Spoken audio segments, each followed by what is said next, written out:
Afternoon student. आज हम देखेंगे the regional community.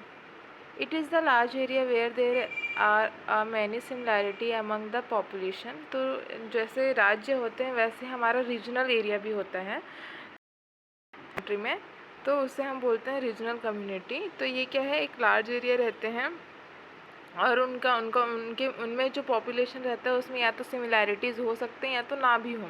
People have specific pattern of life in specific regional.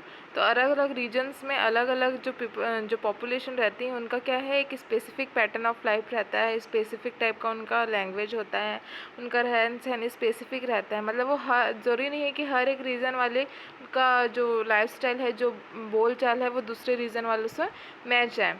A region may or may not match with state और national boundaries। तो जो reason रहते हैं या तो वो मैच कर सकते हैं हमारे नेशनल बाउंड्रीज से या तो वो मैच ना करें, ठीक है। तो इसे हम बोलते हैं region. It is usually combined rural और अर्बन कम्युनिटीज़। तो ये रूरल और अर्बन कम्युनिटी से मिलके बने होते हैं region. Where society held together for a length of time with a common culture characteristic and linguistic specification. तो जो सोसाइटी रहता है है together for a length of time with, जो यहाँ पर रहता है वो एक दूसरे से जो सोसाइटी रहती है वो एक दूसरे से बंधे रहते हैं। कैसे बंधे रहते हैं? क्योंकि उनका कॉमन कल्चरल करेक्टरिस्टिक होता है और लिंग्विस्टिक स्पेसिफिकेशन रहता है। एक बोलचाल, एक भाषा उनकी अलग होती है, इसलिए वो जो सोसाइटी रहती है सेम कल्चर और सेम भाषा होने के कारण एक दूसरे से जुड़ी होती है।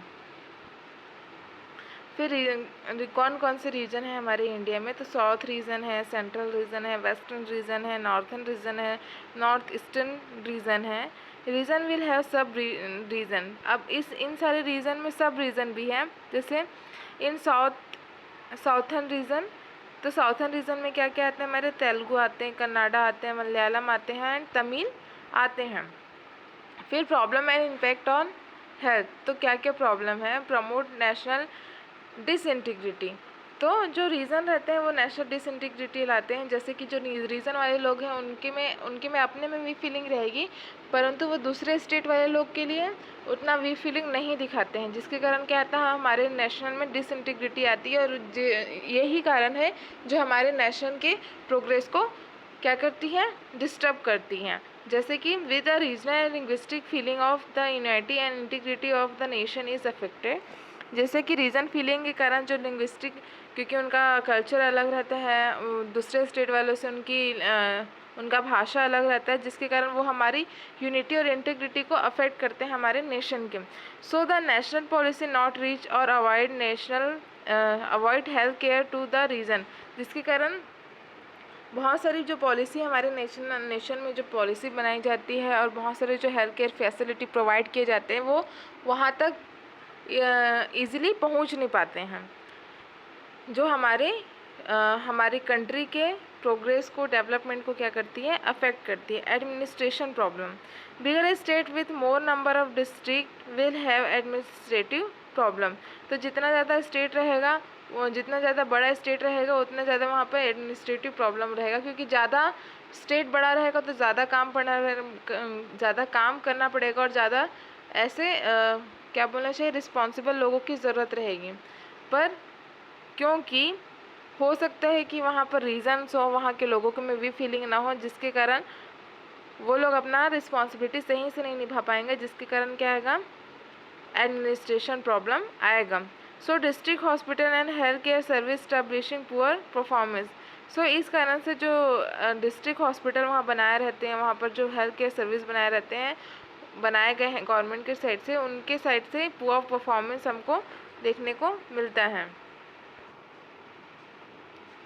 Deteriorate economic progress of the nation. अब क्या बोल रहा है? Narrow regional feeling will affect national well feeling. तो क्योंकि जो रीजन के लोग हैं वो अपने ही लोगों को ज़्यादा बढ़ावा देंगे। जैसे आप देख सकते हैं कि केरल साइड में, बिहार में भी आप देखा जा सकता है कि यहाँ के लोग जो रहते हैं वो अपने स्टेट को ज़्यादा बढ़ावा देना चाहते हैं, ठीक है। तो ये स्टेट की बात हो गई। वैसे हमारे बहुत सारे रीज़न हैं, जैसे तमिल है, कन्नाडा है। तो यहाँ के लोगों में भी अपने ही लोगों के लिए वी फीलिंग ज़्यादा देखने को मिलेगी और अदर लोगों के लिए उतनी वी फीलिंग देखने को नहीं मिलती है। जो हमारे क्या करता है, हमारे नेशंस के हमारे वेल बींग को क्या करता है, अफेक्ट करता है। Neighbouring state will not cooperate with each other and affect the national development. तो इनके जो नेबर में जो स्टेट रहेंगे वो एक दूसरे से कोऑपरेट नहीं करते, मतलब पड़ोसी जो राज्य रहते हैं वो एक दूसरे से कोऑपरेट नहीं करते हैं, जो जिसके कारण हमारे नेशन का डेवलपमेंट अफेक्ट होता है। जैसे curve water dispute between the Tamil Nadu and Karnataka, फिर मुलाई Periyar dam issue between Kerala and Tamil Nadu. तो ये एक डैम है जिसका इशू है दोनों राज्यों के बीच में, तमिलनाडु और केरला के बीच में देखने को मिला है। So the neighbouring state not cooperate with health care service to other region. So student, your whole topic is completed and your whole subject is completed.